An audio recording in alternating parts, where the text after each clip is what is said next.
Hello, everybody, and good morning.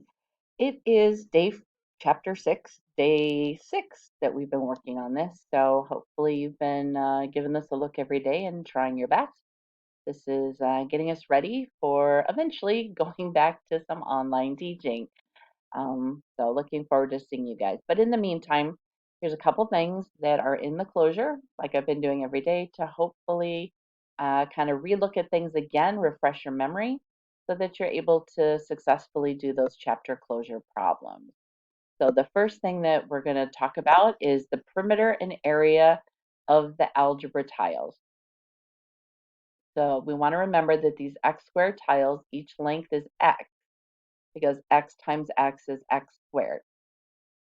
The x tiles have a width of 1 and a length of x. X times 1 is x. These again are our 1 tiles, so 1 times 1 is 1, so that's the area.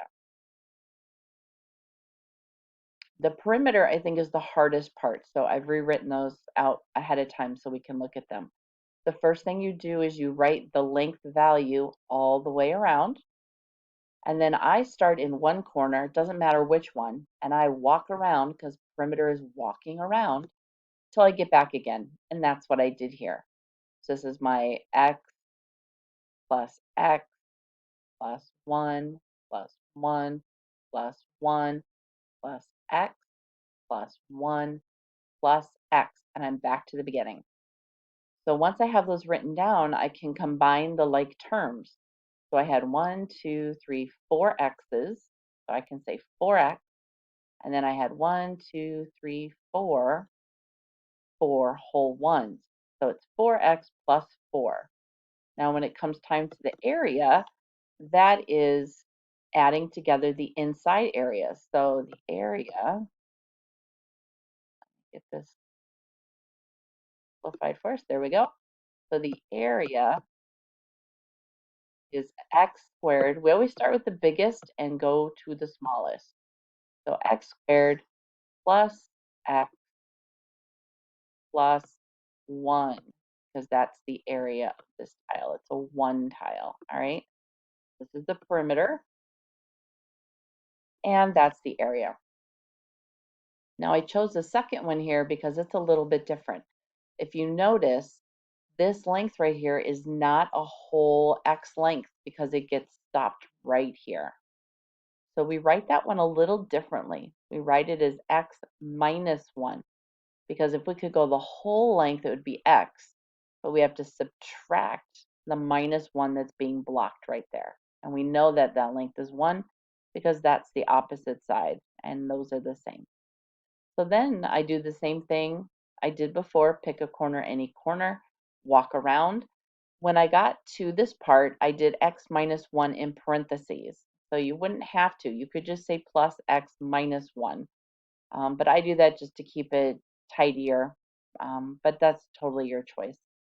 So once I had them all out, I combined like terms. So I had 1, 2, this is a positive x, 2. So I have 2x. Then I counted my positives, 1, 2, 3, 4, 5. And then I still had this negative 1. So I put minus 1. And then one more reduction here. I have 2x plus 4. So that is the perimeter. Area, of course, is just adding the insides, and we can't add them any more together. They are just x plus 1. And we are done. Okay, that's it. No, a lot of times kids were getting confused and they were trying to like solve it, but we haven't defined the variable. We haven't told you what x equals. So this truly is as far as you can get, okay?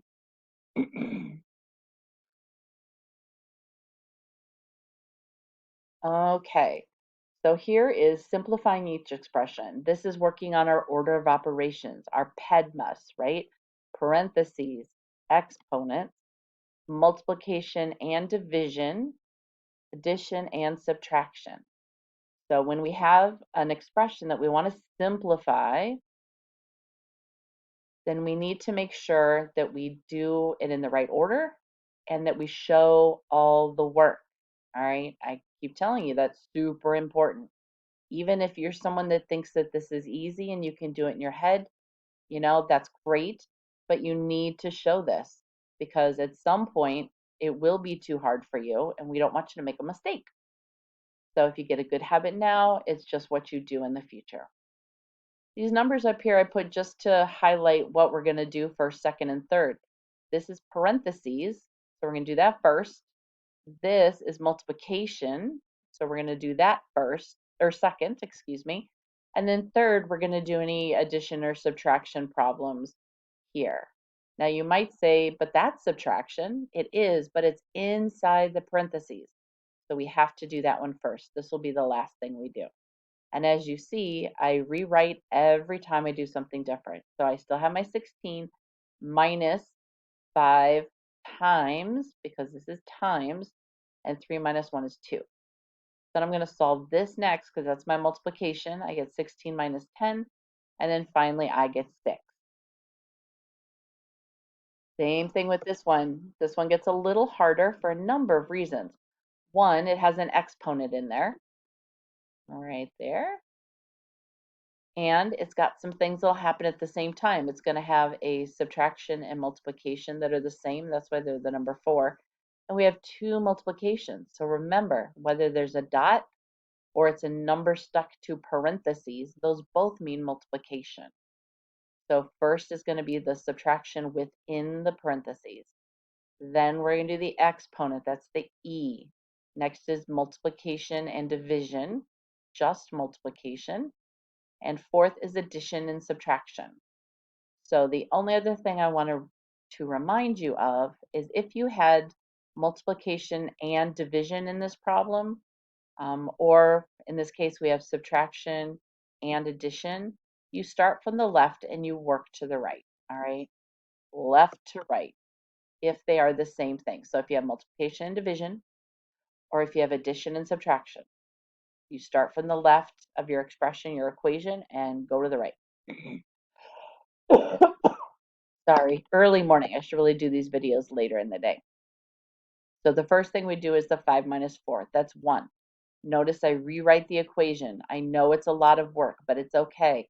It's getting those patterns into your brain. You need to practice.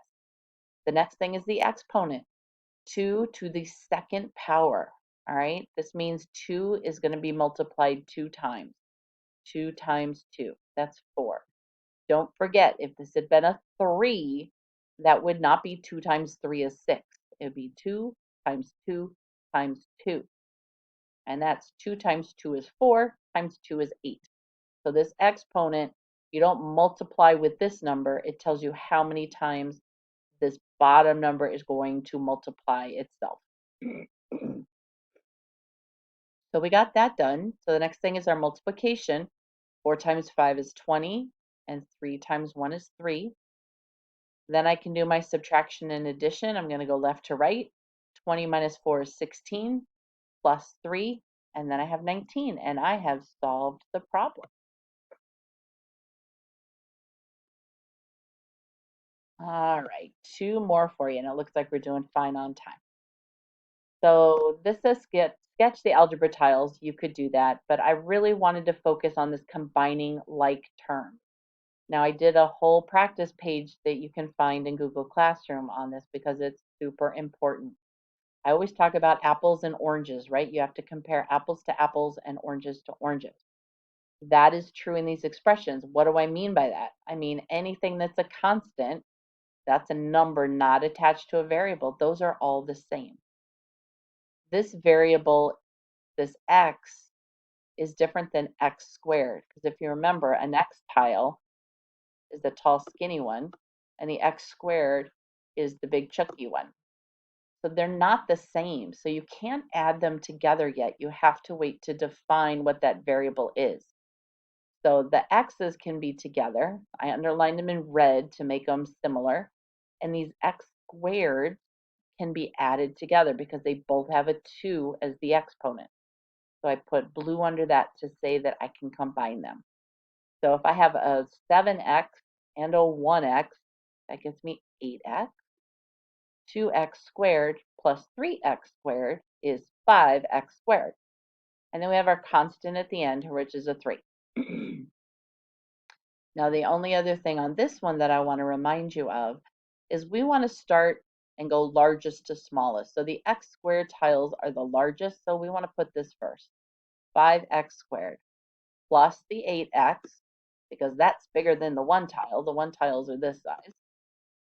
So plus 8x plus 3. This is the standard. This is what we want to get you to. So please start practicing that and see if you can become really good at that. Okay, hopefully that's the last cough. All right, now this is the exciting part. We have defined the variable. Okay, we are saying, in this case, j is the variable. Now we're saying, what does j equal? J equals 4. So that means every time we see a j in the sentence, we are going to plop in the number 4.